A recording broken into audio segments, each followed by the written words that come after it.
Okay, so today we're actually going to cover, finally,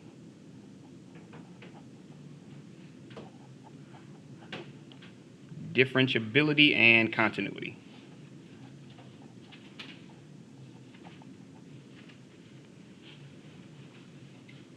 Okay, so we know that just a quick reminder that a function is differentiable, or the derivative exists,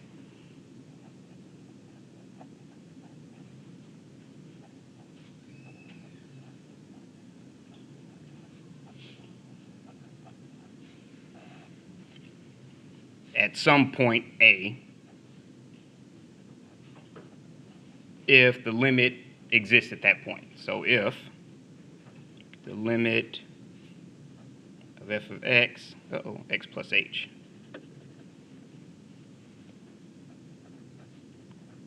minus f of x all over h as h, as x approaches a, sorry about that,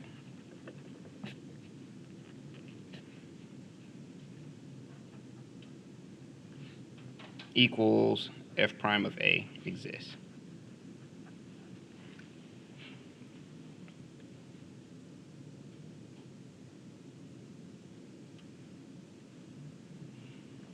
All right, so that leads us to the following theorem. That if a function is differentiable at some point a, then it's also continuous at that same point. So let's say if some function f, and instead of writing differentiable over and over again, you'll see me use that for differentiable.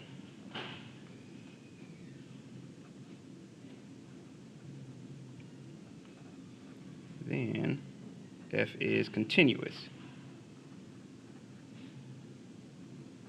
at a. Okay. So right now we're going to go ahead and prove that that's true. You can't just say it, okay, well, this is, if it's differentiable, it's continuous, just take my word for it. So we'll actually prove it.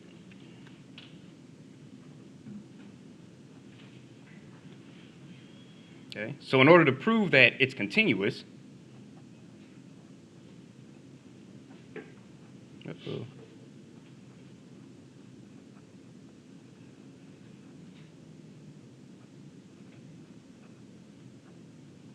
we have to show that the limit exists at that point.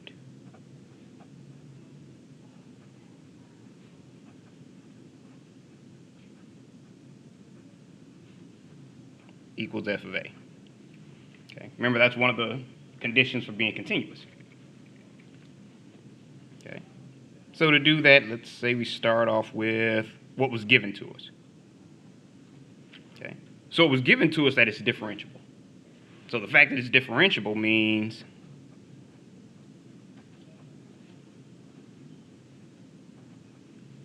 at some point your limit of f of x, instead of x plus h and f of a, we're just going to use x and a, over h as h approaches 0. Nope, x approaches, that's x approaches, that should have been h approaches 0 up here, sorry about that. I was thinking of down there, should put it up there. Equals f prime of a exists. Okay. Now at this point we don't know what it is, we just know that given the fact that it's differentiable means that at some point it exists for some value of a. Okay, so now we're going to show, or use that, to show it's continuous. So let's say if we let just f of x minus f of a equals f of x minus f of a divided by h and multiplied by h. Move that over a little bit.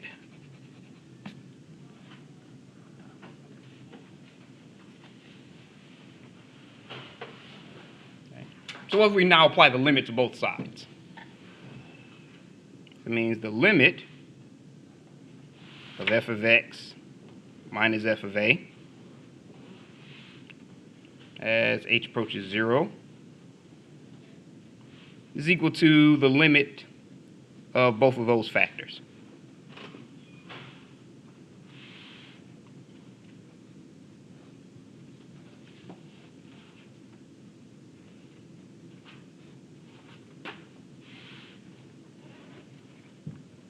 Okay. So we know one of our properties for limits is that if you apply the limit of two factors, you can actually separate them. Okay, so that means this will equal the limit of f of x minus f of a all over h as h approaches 0 times, or you can separate it with brackets, the limit of h as h approaches 0.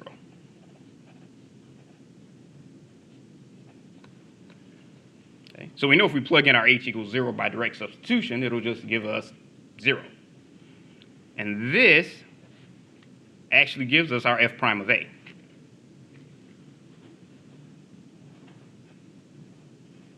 So you have f prime of a times 0, which is just 0. So that shows us the limit of f of x minus f of a as h approaches 0 is equal to 0. Okay. Now that doesn't tell us much, but we're going to use that to actually show that it's continuous. Okay, I'll leave that up for a few seconds.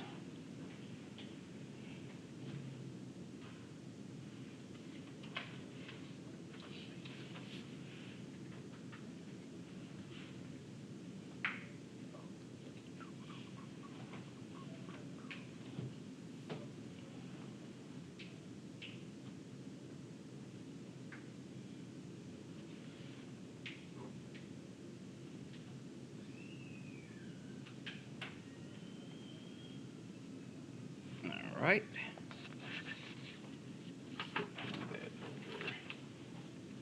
Here. And we'll pick that up right up here. So where we left off on the last page, limit of f of x minus f of a as h approaches 0 is equal to 0. Okay, so that's where we left off. Okay, so how about we start with the limit of f of x as h approaches 0.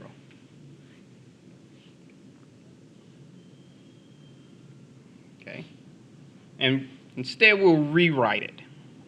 Goes the limit of f of a plus f of x minus f of a, which is still f of x. We just added and subtracted f of a as h approaches 0. Okay, so if we decide we're just going to kind of combine those two terms, we're going to have the limit as h approaches 0. Uh-oh, that should be a plus sign there. It's a little bit messy looking. There we go. So we're going to get the limit of both of the terms. So you have the limit of f of a as h approaches 0 plus the limit of f of x minus f of a, I should have used factors on both sides, as h approaches 0. Okay. Now we just proved on the previous page that the limit of f of x minus f of a is equal to 0. So this gives us the limit of f of a. So if we use direct substitution here, plug in h is equal to 0, there's no h there, so that just gives us f of a. And here we already know that that's equal to 0 because we just proved it. So that's equal to f of a. So our limit of f of x is equal to f of a.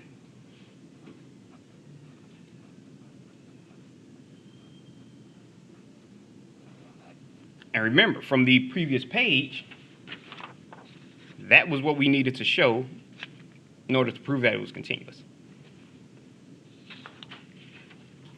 All right, so we actually proved that it's continuous when it's differential. Okay. So are there any questions on that one?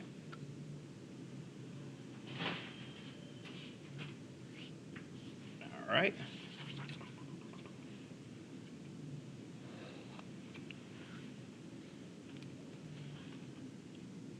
Okay, so, and one thing you want to remember, just because a function is different, well, when it's differentiable, means it's continuous, doesn't mean that it works the other way around. So if it's continuous, it's possible it might not be differentiable.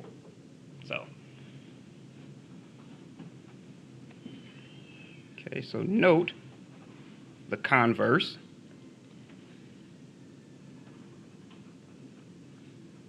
is not always true.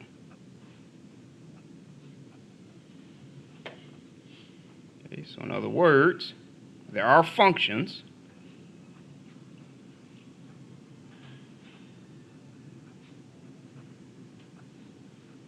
that are continuous but not differentiable.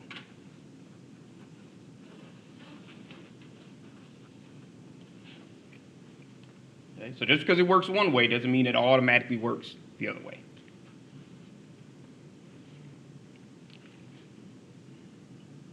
All right, so I'll leave that up for a second. I'll start on a new sheet for the next example.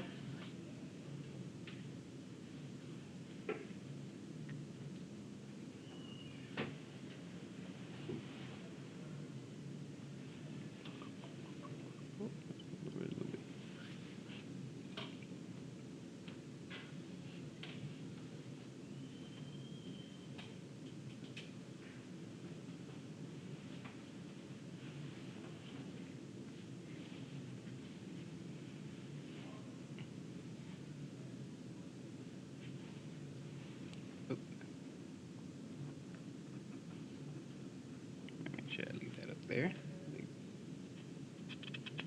All right.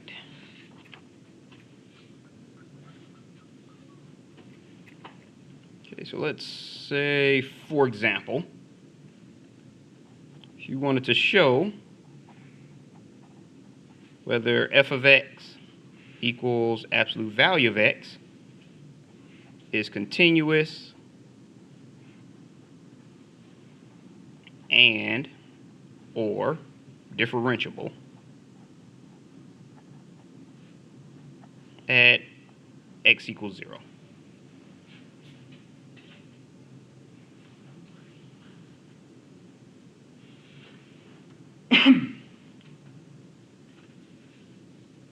All right, so for this one, if you remember,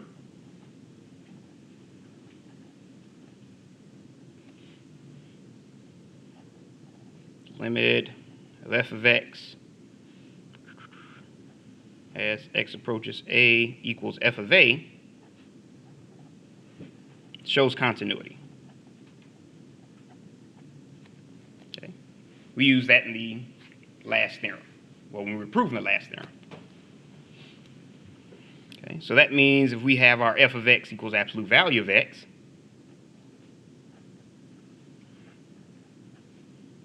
as x approaches 0, remember that's just absolute value of 0 if you plug it right on in. And that absolute value of 0 is just your f of 0. Okay, so f of x equals your f of a, so this shows continuity.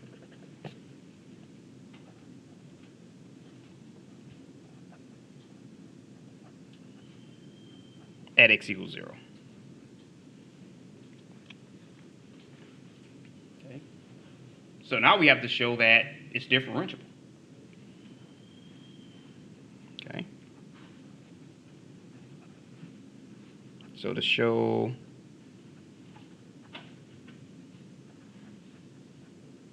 differentiability, you'll notice I get really quiet when spelling out differentiability because I have to focus on that word. I will mess up quick. Okay, so to show differentiability, you have to show that the limit of f of x plus h minus f of x all over h as h approaches 0 from the left is equal to the limit of f of x plus h minus f of x all over h as h approaches 0 from the right.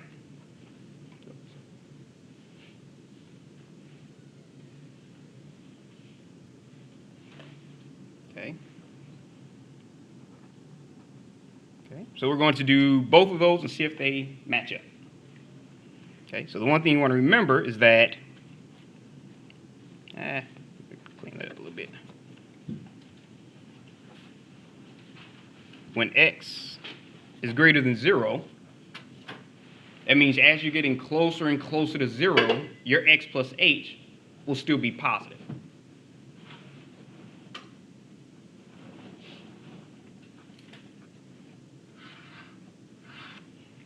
Okay. And also, the absolute value of x, as it's getting closer and closer to 0 from the right, that x is going to continue to be positive. So your absolute value of x is going to equal x. Okay.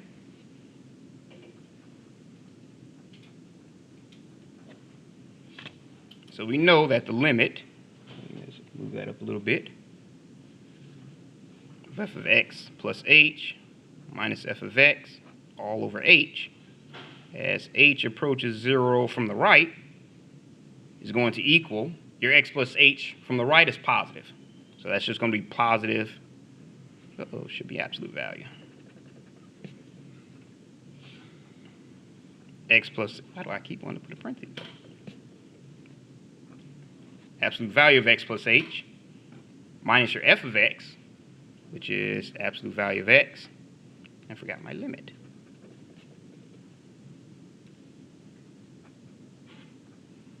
As h approaches 0, all over h. Okay. Now we know since it's coming from the right, our x plus h is going to be positive. So that's just plain x plus h.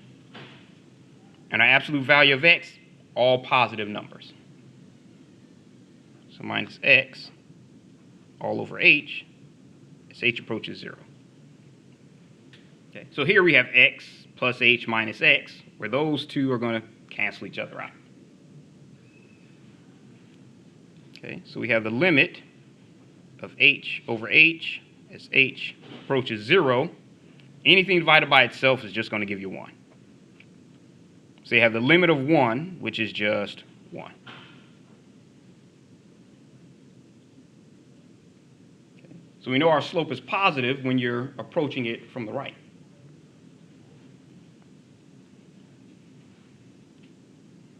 Okay. Now, when x is less than 0, and this is the part that kind of confused me when I sat in your seats, if the absolute value of x is equal to negative x. And here's a quick example why. Let's say if we let x equal negative 3. Then the absolute value of negative 3 is going to equal negative of negative 3, which is going to be positive 3. Does that make sense?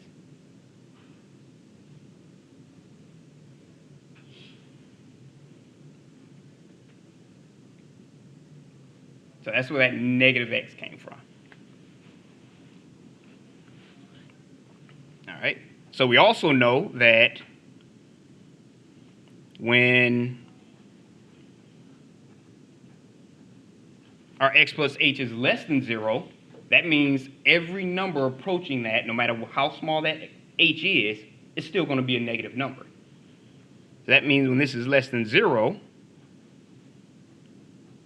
your x plus 8, and I still keep trying to write that as a parentheses, is going to equal negative x plus h.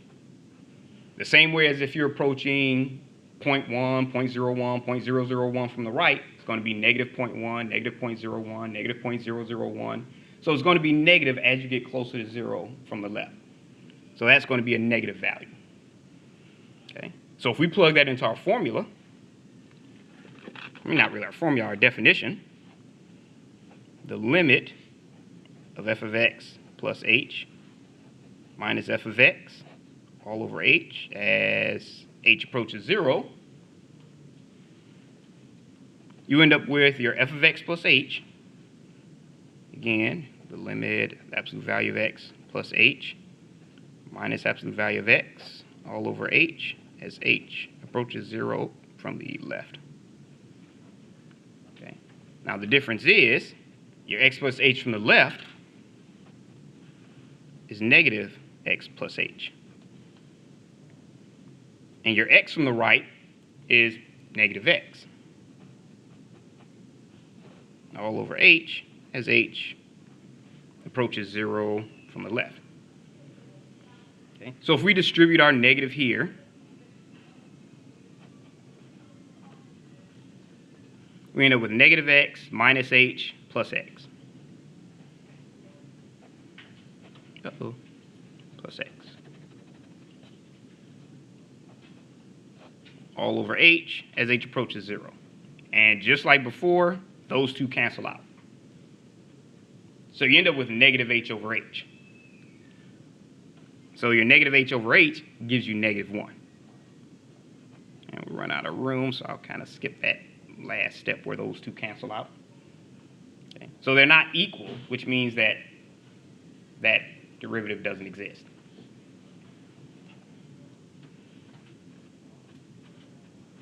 So it is not differentiable at x equals 0. Now it's differentiable everywhere else. That's fine. If you go at -1, -4, +3, +80, -2000, it's all differentiable there. But it's just not differentiable at 0.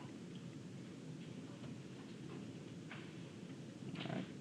So are there any questions on this one? All right, I'll leave that up there for a few.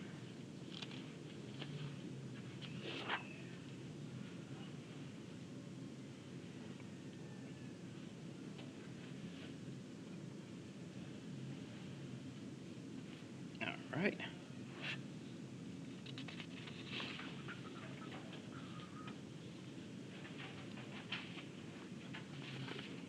And let me stop it and